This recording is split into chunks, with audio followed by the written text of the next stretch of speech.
News, dan seperti kita ketahui bersama bahwa Amerika Serikat dan Israel telah menyerang Iran pada tanggal 28 Februari 2026 lalu, dan juga akibat dari serangan tersebut hari ini resmi pemerintah Iran mengumumkan kematian pemimpin tertinggi mereka Ayatollah Ali Khamenei. Dan saat ini kita akan membahas langsung tentang bagaimana masa depan Iran setelah serangan dari Amerika Serikat dan Israel, dan juga implikasinya terhadap politik dalam negeri mereka, serta apa yang menjadi Amerika Serikat dan Israel, bersama dengan Faisal Assegaf, pakar hubungan atau maksud kami pakar Timur Tengah. Selamat siang, Mas Faisal Selamat Assegaf. siang, Apa Mas. kabar? Ya, Mas Faisal, kita langsung saja, Mas. Ya, Kan tahu bahwa Amerika Serikat dan juga Israel ini kemarin menyerang Iran begitu ya. hmm. Dan menurut Mas Faisal sendiri sebagai mantan wartawan Tempo, lalu juga memiliki media Al-Balad, dan juga berkali-kali mengunjungi Iran dan juga Palestina, dari Mas Faisal sendiri melihat serangan Amerika Serikat dan Israel ini sendiri seperti apa, Mas? Ya, update Dampaknya bagi. terbaru yang baru saya dapatkan, ini sebuah pukulan yang sangat telak bagi Iran. Dibanding tahun lalu itu kan yang tewas Panglima Angkatan Bersenjata. Ada 6 komandan senior, termasuk Panglima Angkatan Bersenjata, yaitu Jenderal Muhammad Bagheri, dan Komandan Garda Revolusi Jenderal Hussein Salami, yang sekarang ternyata jauh lebih banyak. Yang pertama yang tewas, pemimpin tertinggi Iran, Ayatollah Ali Khamenei. Menteri Pertahanan, Aziz Nasir Zadeh. Kemudian Panglima Angkatan Bersenjata, saya baru dapat update-nya karena baru diumumkan di TV Iran, Ya, itu adalah Jenderal Abdurrahim Al-Musawi. Terus ya, juga Komandan Garda Revolusi. Nah, ini saya lupa namanya.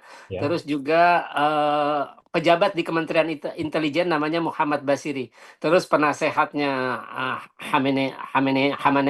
Khamenei yaitu Ali Samkhani. Jadi ini korbannya, pukulannya jauh lebih telak ketimbang perang Iran-Israel tahun lalu.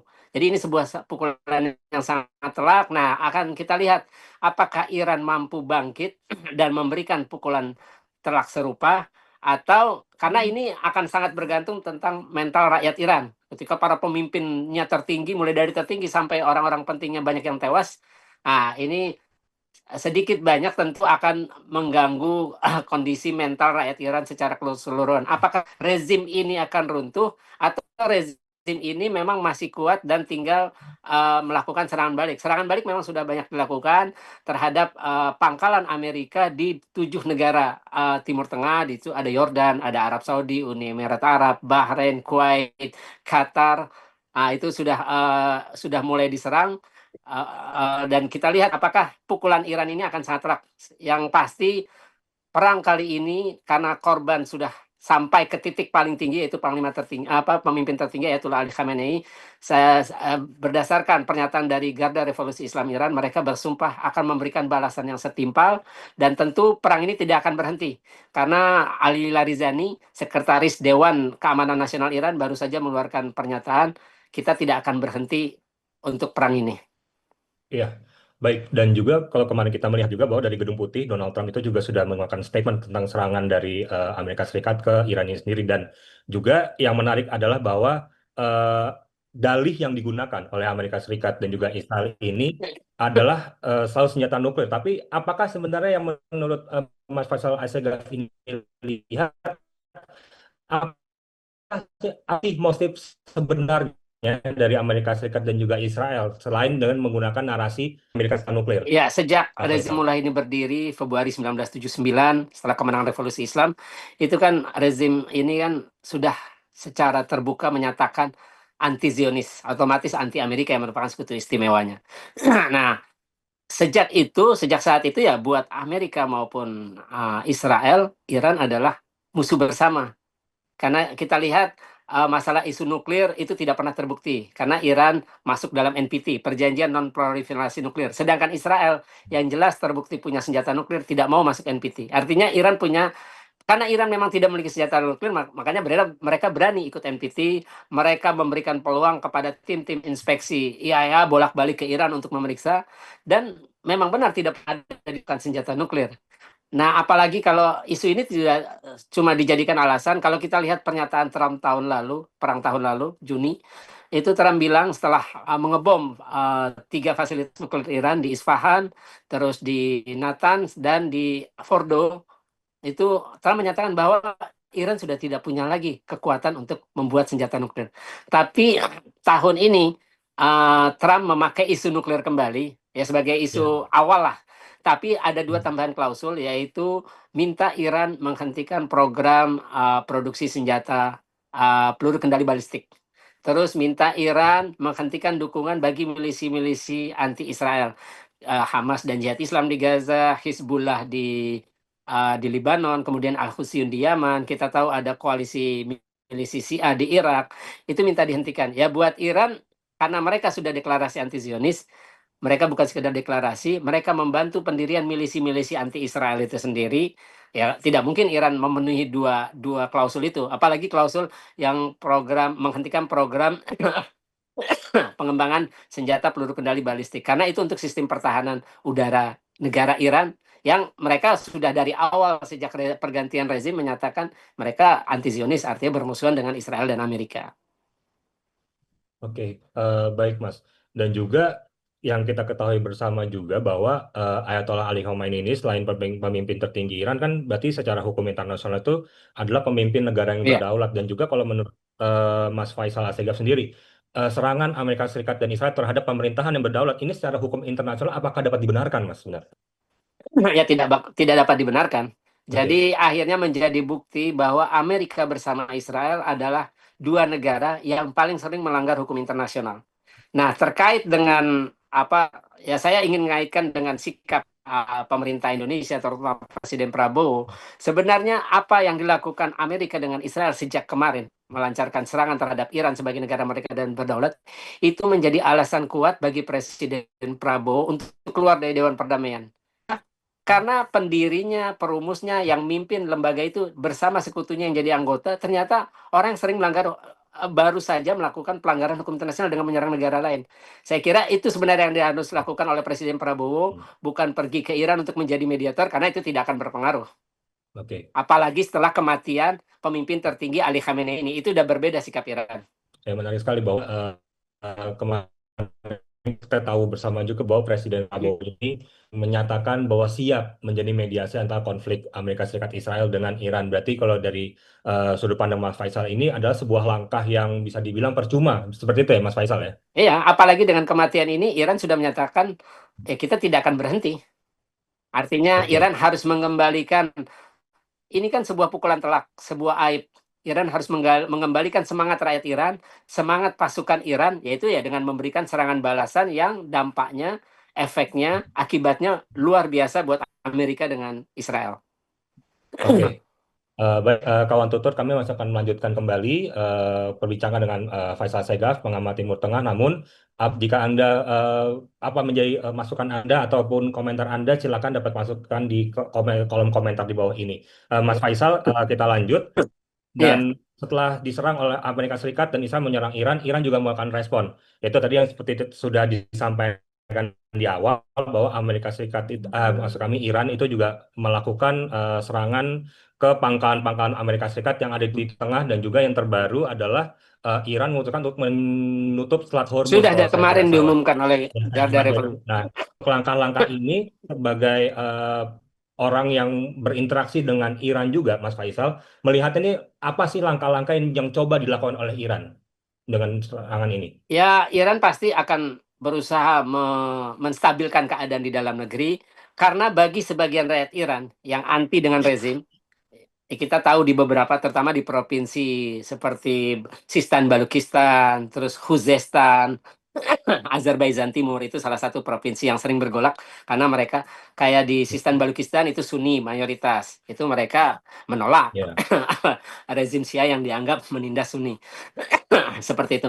Ya ini kematian ini seolah membakar semangat. Ternyata ini seperti kata Netanyahu semalam, sekarang giliran rakyat Iran yang menuntaskan misi kami. Misi Amerika dan Israel adalah menumbangkan rezim ini, mengganti dengan rezim yang lebih moderat, tidak lagi bermusuhan dengan Amerika maupun Israel. Nah, Netanyahu sudah menghasut. Sekarang kalian gilirannya. Nah, inilah yang harus coba dibalikan oleh kepemimpinan Iran, menstabilkan keadaan ini agar reaksi-reaksi negatif terhadap kematian Khamenei seperti yang diinginkan sebagian rakyat Iran, seperti di 3 provinsi tadi saya sebut, itu tidak menjalar kemana-mana. Artinya ini yang harus dikembalikan oleh kepemimpinan Iran. Ya, salah satunya yaitu Dewan Ahli harus segera memilih eh, pemimpin tertinggi yang baru. Karena ini situasinya bukan situasi yang biasa. Ketika pemimpin tertinggi pertama sekaligus pemimpin revolusi wafat keadaan damai, keadaan perang. Eh, apa posisi pemimpin tertinggi tidak boleh kosong lama karena ini adalah simbol pemersatunya Iran. Baik. Cuma Mas, Iran masih punya hmm? satu kartu truf yang belum dia gunakan. Ini apakah bisa digunakan atau enggak? Hmm. Yaitu adalah menenggelamkan dua kapal induk Amerika yang ada di Timur Tengah sekarang, USS Abraham Lincoln dengan USS Gerald Ford. Karena ini sudah dinyatakan oleh Khamenei melalui foto dan rekaman video versi AI-nya. Jadi menenggelamkan dua itu adalah simbol, kalau itu bisa terjadi, itu adalah simbol kemenangan bagi Iran. Karena Gerald Ford adalah kapal induk termahal saat ini di dunia dengan biaya produksi sekitar 13 miliar dolar.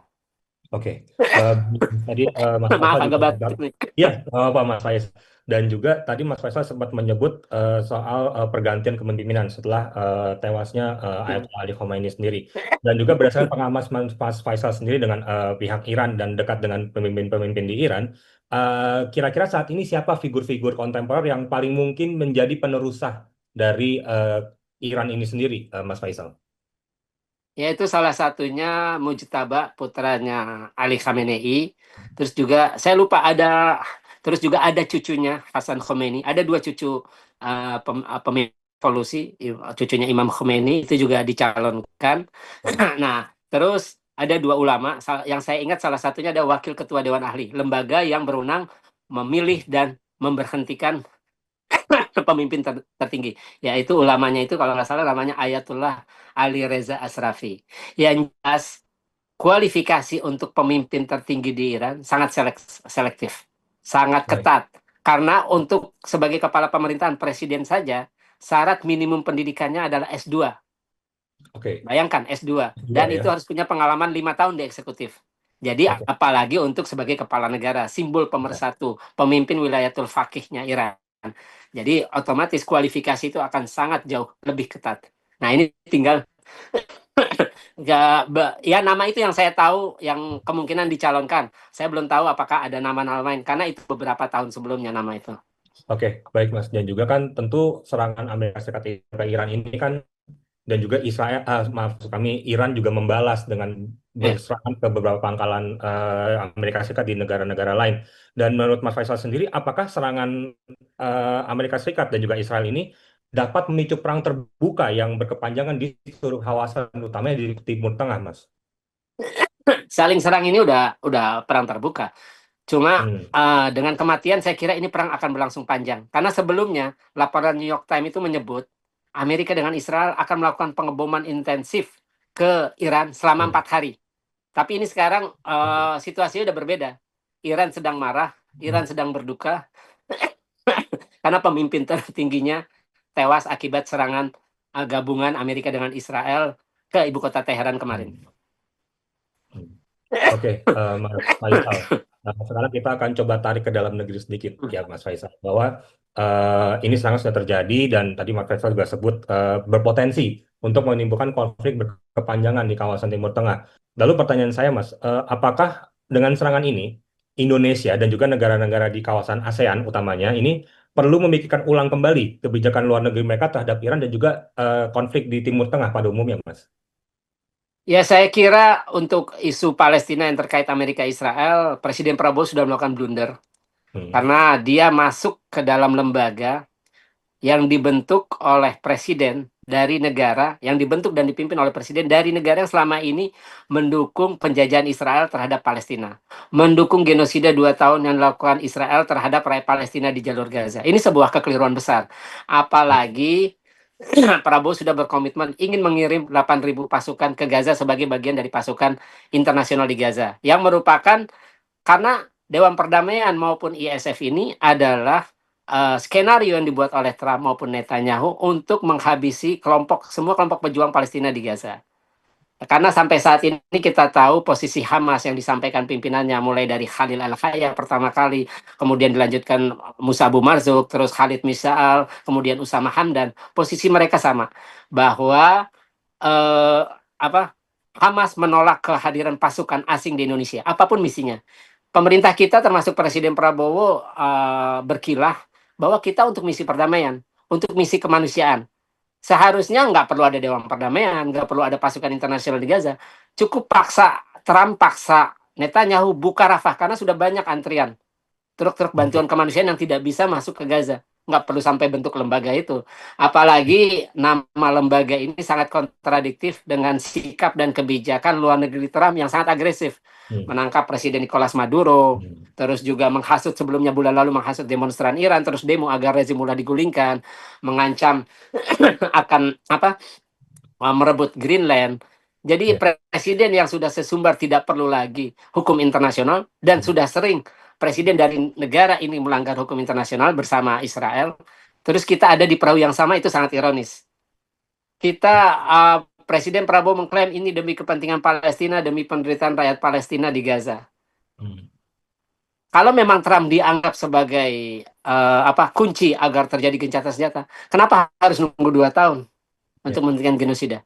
Harusnya ketika serangan 7 Oktober Israel menggempur, ya nggak sampai 1 bulan Trump bisa memaksa Netanyahu untuk menghentikan operasi. Tapi kan itu enggak. Itu dilakukan 2 tahun. Ya, sebenarnya apa yang dilakukan Trump itu ya untuk menyelamatkan Netanyahu. Karena 3 tujuan perang yang dia kobarkan setelah serangan 7 Oktober 2023. Pertama, pembebasan semua sandera. Itu tidak tercapai. Tercapainya lewat gencatan senjata dan pertukaran sandera. Yang kedua, menghabisi Hamas. Itu juga tidak tercapai sampai sekarang. Yang ketiga, demilitarisasi Gaza. Itu yang tidak tercapai. Satu, sudah selesai pembebasan semua sandera melalui gencatan senjata dan pertukaran sandera. Dua ini ingin dicapai Trump melalui Dewan Perdamaian dan pasukan perdamaian di Gaza. Artinya, kalau kita nekat Pak Prabowo terus berkomitmen mengirim pasukan, artinya kita akan berperang dengan pejuang. Ini sangat ironis dengan para pejuang Palestina. Presiden dari bangsa yang pernah dijajah, ternyata mengirim pasukan untuk jadi centengnya penjajah. Yang kedua adalah, ini sangat sensitif isu ini, karena pasukan internasional di Gaza ini, markas komandonya itu di Israel, di Kiryat Gat. Dan kita ditunjuk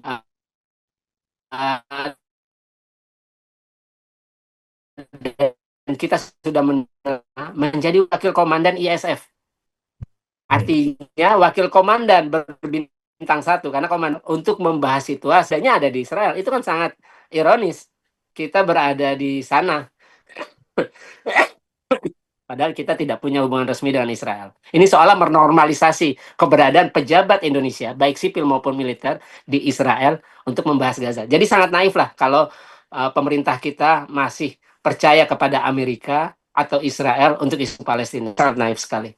Ya, berarti Mas Faisal dapat dikatakan bahwa Indonesia pada umumnya harus memikirkan kembali langkah apa yang harus diambil dalam menanggapi konflik di Timur Tengah saat ini. Juga, Kak Tutur, masih perbincangan kami masih berlanjut dan jika ingin berkomentar silakan langsung masuk di kolom komentar. Dan juga Mas Faisal, ini ada pertanyaan dari Permisa Tutur dari Sutarti. Ini menanyakan setelah kondisi seperti ini, harusnya sikap Indonesia terhadap konflik Amerika Serikat, Israel, dan Iran ini sendiri harusnya bagaimana, Mas Faisal? Yang pertama, dan ini belum dilakukan oleh Presiden Prabowo, yang pertama adalah Indonesia sebagai negara yang selalu menghormati hukum internasional, ya artinya tidak boleh melanggar wilayah kedaulatan negara lain, itu harusnya Presiden Prabowo mengecam keras Presiden Trump maupun Perdana Menteri Israel Netanyahu karena telah menyerang sebuah negara merdeka dan berdaulat, itu melanggar prinsip hukum internasional. Dan itu Ya. belum dilakukan. Yang kedua, Hmm. tanpa tunggu lama, inilah alasan yang tepat untuk kita keluar dari Dewan Perdamaian. Lembaga Oke. yang pakai nama perdamaian, tapi perumus dan pemimpinnya, serta sekutunya yang menjadi anggotanya, ternyata tukang bikin onar sekarang sudah membuat kekacauan di Timur Tengah. Oke, baik Mas Faisal. Dan lebih lanjut bahwa serangan ini jelas menimbulkan, menyebabkan suhu geopolitik di Timur Tengah itu memanas sekali. Dan apakah dengan konflik ini, Mas Faisal, bisa menjadi indikasi juga bahwa konflik ini dapat memicu dukungan bersenjata dari sekutu-sekutu Iran ataupun milisi-milisi Iran yang ada di Timur Tengah, Mas Faisal? Yang jelas Al-Husyun dari Yaman sejak kemarin sudah menyatakan akan memerangi Israel dengan Amerika. Kalau berkaca dari perang 2 tahun di Gaza, itu milisi Al-Husyun dari Yaman selalu menyerang kapal dagang Amerika dengan Israel yang melintasi Laut Merah. Nah, ini otomatis ini yang akan dilakukan. Apalagi Iran sudah mengumumkan kemarin bahwa mereka menutup Selat Hormuz. Nah, ini efeknya akan panjang ekonomi kan. Selat Hormuz itu kan 2% lalu lintas energi dunia lewat situ Saat BBM-nya. itu semua, betul. Gas juga kalau tidak salah 10% juga lewat Selat Hormuz. Nah, ini efeknya kemana-mana, terutama bagi Indonesia sebagai importir net untuk minyak mentah dunia. Oke. Mas Faisal, tadi kita sudah bicara soal Amerika Serikat dan Israel dan serangannya ke Iran. Ini juga ya kita sudah sama-sama sepakat gitu, Mas Faisal, bahwa eh, tindakan ini itu secara eh, hukum internasional itu sudah salah, menyerang sebuah negara merdeka dan berdaulat. Berarti dari sudut pandang Mas Faisal sendiri sebagai wartawan dan juga yang cukup dan aktif mengikuti politik Iran dan juga di Timur Tengah, berarti tindakan yang diambil oleh dua negara ini sudah dapat dikategorikan sebagai kejahatan perang ya berarti Mas Faisal. Eh, Kalau kejahatan perang itu kan itu masih ada indikator-indikatornya. Yang jelas dua negara ini memang sebenarnya sudah layak dianggap penjahat perang dan penjahat kemanusiaan. Kita tahu Amerika menjajah Afghanistan, menumbangkan Taliban dengan alasan untuk mengejar Usama bin Laden. Itu berapa juta rakyat Afghanistan yang jadi korban. Terus ketika Amerika memimpin pasukan multinasional juga seperti di Iran, itu akan rezim Saddam Hussein terus terus menjajah Irak di sana, itu berapa juta rakyat Irak yang tewas. Hmm. Terus Israel juga, Israel menyerang Suriah, Israel menyerang Lebanon, terus kemudian juga Israel menjajah Palestina sejak negara itu berdiri sejak 1948. Apalagi kita tahu ICC sudah menyatakan Perdana Menteri Israel Benyamin Netanyahu dan mantan Menteri Pertahanan Yoav Gallant adalah sebagai penjahat perang. Tapi ya itu tadi, ini sangat ironis, negara-negara Arab Muslim termasuk presiden kita masuk di dalam lembaga yang isinya penjahat perang, Ya. yang isinya presiden dari negara yang biasa melakukan kejahatan perang dan kejahatan kemanusiaan di negara lain. Ini sangat ironis. Makanya sebenarnya uh, langkah yang segera dilakukan Presiden Prabowo bukan menjadi mediator di sana, karena itu tidak akan berpengaruh. Tapi dia segera mengutuk itu dan keluar dari Dewan Perdamaian. Ini sebenarnya momen yang pas. Nggak ada alasan. Kita sulit untuk mencari alasan lagi kalau emang Pak Prabowo nggak enakan. Sulit mencari Hmm. alasan lagi. Inilah alasan yang bukti nyata untuk segera keluar dari Dewan Perdamaian. Oke, berarti ini memang sebetulnya menjadi sebuah momen yang dapat dikatakan krusial ya untuk memikirkan kembali untuk Indonesia memikirkan kembali pemerintah pada utamanya ke tergabungan pemerintah kita di dalam board office ya Mas Faisal. Lalu juga Mas Faisal pertanyaan berikutnya eh, kita berandai-andai Mas Faisal dengan konflik seperti ini apakah perang terbuka seperti ini antara Amerika Serikat dan juga Israel dengan Iran ini adalah satu-satunya cara gitu untuk berdiplomasi apakah perang ini memang tidak ada jalan lain kecuali perang terbuka seperti ini, atau sebenarnya ada opsi-opsi tertutup lainnya yang sebenarnya bisa ditempuh oleh Amerika Serikat, Israel, dan juga Iran, Mas Faisal. Ya sebenarnya yang aneh dan keliru adalah yang dilakukan Amerika bersama Israel.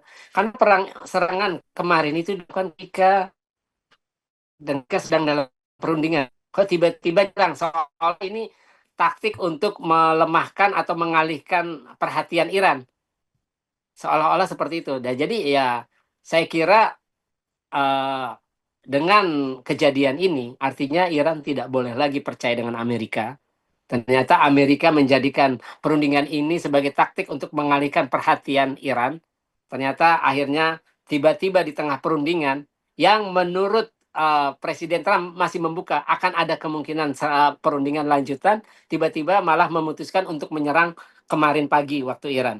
Jadi ya ini menunjukkan bahwa kedua negara itu memang tidak bisa dipercaya. Oke. Dan juga memang kalau kita membicarakan soal hubungan Amerika Serikat Israel dan juga Iran dalam perang ini dapat dikatakan ya tengah memanas. Cuma saya mau mengajak Mas Faisal untuk kita melihat sedikit ke dalam politik dalam negeri Iran sendiri. Dan Mas Faisal cukup memahami begitu ya dinamika lintas politik di elit politik di Iran. Dan menurut Mas Faisal sendiri, bagaimana posisi oposisi dalam negeri Iran sendiri, terutama figur-figur seperti Reza Pahlavi dalam kemungkinan perubahan politik pasca tewasnya Ali Khamenei. Ya, kalau kita berkaca kejadian bulan lalu, demonstrasi anti rezim di Iran, ternyata seruan dari Trump, hasutan dari Netanyahu, maupun dari Reza Pahlavi, mantan putra mahkota, anaknya Muhammad Reza Pahlavi, ternyata itu tidak bisa mengubarkan perlawanan terhadap rezim. Yang demonstrasi itu datanya yang versi Iran ya, itu belasan ribu. Oke. Dibalas dengan, waktu itu kan awal Januari, mulai akhir Desember kalau tidak salah, itu dibalas demonstrasi hari pertama rezim itu sekitar 3 juta. Jadi jumlahnya jauh.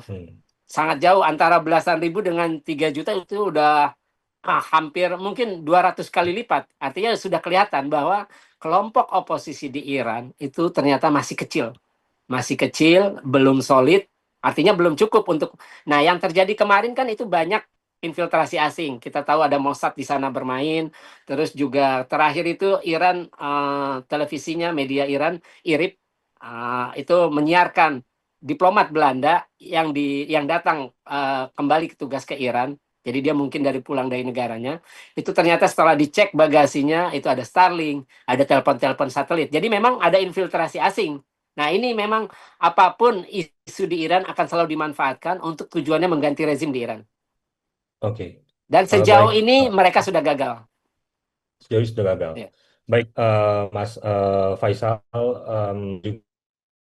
juga ini ada lagi penanya dari YouTube Tutur, Mas Faisal, dan ini dari Barbara, ini bertanya, apakah konflik ini akan dengan kondisi seperti ini akan berakhir seperti apa Iran ini dan juga perdamaian di Timur Tengah itu akan seperti apa ke depannya menurut Mas Faisal? Yang pertama, Iran tidak pernah bertindak sepihak melanggar hukum internasional. Walaupun Iran tahu Amerika adalah musuhnya, Israel adalah musuhnya, Amerika tidak pernah menyerang duluan pangkalan militer. Artinya apa yang dilakukan Iran saat ini dan seperti perang tahun lalu, ketika negara diserang, ya sebagai negara merdeka dan berdaulat, Iran harus menyerang balik. Ketika pemimpin tertingginya terus komandan militernya mengangkatan senjata dibunuh, ya harus dibalas, kan itu logikanya seperti itu. Nah, jadi ya perang ini baru akan berhenti pertama ketika Amerika sama Israel menghentikan serangan. Pertama. Nah, artinya begini, kalau Trump bersama Netanyahu sudah menyatakan tujuannya secara terbuka untuk mengganti rezim, ketika kondisi ini belum tercapai, artinya Trump sama Netanyahu kalau menghentikan serangan, artinya mereka sudah menyerah. Karena tujuan itu belum dicapai, walaupun operasi itu sangat berhasil membunuh pemimpin, panglima bersenjata, komandan Garda Revolusi, Menteri Pertahanan, penasehatnya Ali Khamenei, itu sebuah operasi yang sangat berhasil. Tapi kalau dilihat dari tujuan perang ini dikobarkan, Trump bilang untuk mengganti rezim, Netanyahu juga bilang untuk mengganti rezim, artinya tujuan itu tidak tercapai. Kalau Amerika dan Iran berhenti menyerang, ya bisa dibilang ya kalah, karena itu tidak tercapai. Nah, jadi ya perang ini akan terus berlanjut. Iran sudah menyatakan melalui Ali Larijani, Sekretaris Dewan Keamanan Nasionalnya, kita tidak akan berhenti. Artinya pembunuhan yang dilakukan terhadap pemimpin tinggi itu boleh dibilang itu adalah garis merah buat Iran. Tidak ada lagi kata maaf. Iran harus membalas dengan seganas-ganasnya lah. Dan itu yang sudah dilakukan. Cuma sayangnya memang adangan Iran yang menyasar fasilitas sipil. Bandar Udara Internasional Dubai, Bandar Udara Zayed di ibu kota Abu Dhabi, itu sangat disayangkan karena itu fasilitas sipil ya. Oke. Baik Mas Faisal, kita dapat pertanyaan lagi dari penonton Tutur, Mas Faisal, dari DP959. Mas Faisal, 2 presiden digulingkan oleh Trump setelah Venezuela, kini Khamenei. Dan jangan-jangan ini ke depannya akan ada lagi presiden-presiden dari negara merdeka dan berdaulat yang akan digulingkan. Kenapa bisa ada pemimpin sekelas Trump di negara yang katanya demokrat? Mas Faisal, menurut Mas Faisal sendiri seperti apa? Trump sudah mengisyaratkan ingin menguasai Kuba. Kan ada pernyataan Trump. Kita bisa mengontrol Kuba, tanda kutip, secara damai. Itu versi Trump, damainya kan beda. Hmm. Ya, kenapa ini bisa muncul pemimpin seperti Trump? Itu artinya menunjukkan demokrasi di Amerika sudah ambruk. Kita tahu ketika Biden menang, para pendukung Hmm. Trump menyerbu Gedung Putih. Nah, itu kan sempat rame, sampai ada Ya, betul. sidangnya. Nah, sebenarnya apa yang dilakukan Trump terhadap Iran, terus juga dia bikin manuver dengan Dewan Perdamaian, ini kalau saya lihat adalah untuk menutup skandal Epstein. Karena kan rame di Amerika itu, video Ya, dirilis, rekamannya, dokumentasinya, dan di situ jelas ada apa? video Trump dengan anak kecil pedofil. Jadi Trump ini bagian dari kejahatan pedofil global yang dipimpin oleh Jeffrey Epstein. Saya kira Oke. ya dengan Trump berusaha mengalihkan perhatian publik ke arah sana. Tapi yang menarik adalah survei dari Goal Up yang keluar beberapa hari lalu, Hmm. itu rakyat Amerika mayoritas lebih simpati kepada Palestina terhadap Israel. Artinya serangan yang dilakukan Amerika dengan Israel terhadap Iran itu sudah menimbulkan antipati. Karena beberapa senator dari Demokrat sudah menyatakan, jangan lagi perang dengan Iran, ya karena efeknya akan kemana-mana. Oh, Eh, Dukungan Amerika untuk Israel perang 2 tahun di Gaza saja, itu rakyat Amerika yang membantu menciptakan Hamas, Jihad Islam, Hizbullah. Itu artinya ini Iran bukan negara ya. kaleng-kaleng. Yang jelas rezim mullah di Iran yang anti Zionis ini adalah sebenarnya inilah satu-satunya harapan untuk menjaga, untuk mengimbangi hegemoni Amerika dengan Israel di Timur Tengah dan juga untuk isu Palestina. Kalau rezim mullah ini runtuh, ya tidak ada lagi negara yang akan memberikan dukungan yang serius dan jujur. Karena negara-negara Muslim lainnya, mereka hanya bermain di diplomasi, perundingan, yang notabene nggak pernah dianggap oleh Amerika maupun Israel. Mereka hanya main di kemanusiaan. Ketika sudah banyak baik, Palestina menjibat kekejaman Israel. Tapi Iran membuat rakyat Palestina di Gaza, walaupun mereka tahu tidak seimbang kekuatannya, tapi mereka punya marwah, punya harkat sebagai manusia untuk melawan, walaupun mereka tahu belum tentu menang. Oke, baik, Mas Faisal. Dan ini mungkin pertanyaan terakhir, gitu, Mas Faisal. Kita tahu bahwa ini adalah kali kesekian eh, Amerika Serikat melalui presidennya Donald Trump itu menyerang negara merdeka dan berdaulat sebelumnya ada Venezuela, lalu kini juga Iran, dan juga langkah-langkah ini tentu mendapat kritikan dari banyak negara di dunia, Mas Faisal. Dan juga menurut Mas Faisal sendiri, bagaimana dampak serangan ini terhadap citra Amerika Serikat di dunia juga komunitas internasional, Mas Faisal? Citra Amerika sebenarnya sudah lama anjlok ya, ketika Amerika menganggap apa mempropagandakan, mendiskreditkan umat Muslim sebagai teroris. Makanya Al-Qaeda masuk, terus ya tanda kutip ISIS masuk. Jadi Amerika bersama Barat seolah-olah melihat umat Islam itu sebagai teroris. Karena kita lihat kejadian di Barat. Ketika yang nyerang orang Islam, itu teroris. Tapi ketika yang menyerang kulit putih, itu tidak ada kata teroris di situ terhadap pelakunya itu sendiri. Nah, itu banyak yang terjadi. Nah, kemudian ketika genosida di Gaza, kita lihat rakyat Amerika di kampus-kampus, para pemudanya demo di jalan-jalan kota besar di New York, terus di berbagai kota di belahan dunia. Itu menunjukkan bahwa citra Amerika itu udah ambruk. Trump ini dianggap ya presiden terburuk Amerika karena ya itu tadi dia membuat perang-perang baru. Ya, di Gaza dia membantu Israel dengan genosidanya, bahkan memberikan sanksi kepada jaksa ICC dan pejabat ICC karena mengeluarkan surat perintah penangkapan terhadap Netanyahu. Nah, sekarang juga menyerang Iran. Itu kan sebuah kebijakan yang ya mengganggu dunia. Dunia masyarakat dimanapun masyarakat ingin hidup damai, ingin hidup aman, tapi Amerika di bawah Trump itu membuat wajah Amerika semakin menakutkan. Ya sebenarnya publik sama, cuma ini Trump jauh lebih agresif ketimbang presiden Amerika lainnya. Oke, Mas Faisal, mungkin sebagai penutup, apa yang bisa Mas Faisal simpulkan dari keseruan tadi hasil perbincangan kita, lalu juga apa yang bisa Mas sampaikan kepada para pemirsa Tutur saat ini, dan juga untuk bagaimana menyikapi konflik antara Amerika Serikat Israel dan juga Iran ini, Mas Faisal. Yang pertama untuk pemirsa, jangan dikaitkan antara perang Iran-Israel ini adalah perangnya orang Syiah. Karena ya ya itu adalah pemahaman sempit. Ini adalah perang nasionalisme. Ketika negara berdaulat diserang, otomatis rakyat dan pemimpinnya harus membalas serangan itu. Yang kedua, ya artinya Amerika dengan Israel itu sudah tidak layak lagi untuk dipercaya dalam berbagai forum, baik bilateral, regional maupun multilateral. Kita tahu di PBB Amerika selalu membela Israel dengan memveto. Terus Hmm. di Dewan Perdamaian cuma Amerika yang punya hak veto. Artinya anggapan atau khayalan atau angan-angan Presiden Prabowo kita bisa berperan banyak dalam Dewan Perdamaian, ya itu tidak masuk akal. Jadi itu tidak akan pernah tercapai. Apalagi dengan sekarang serangan yang dilakukan sejak kemarin oleh Amerika dengan Israel, ya kita sebagai bangsa Indonesia, ya Presiden Prabowo harus segera keluar dari lembaga itu karena sudah tidak layak lagi kita berada di lembaga yang isinya penjahat perang karena itu sudah dinyatakan oleh Mahkamah Internasional.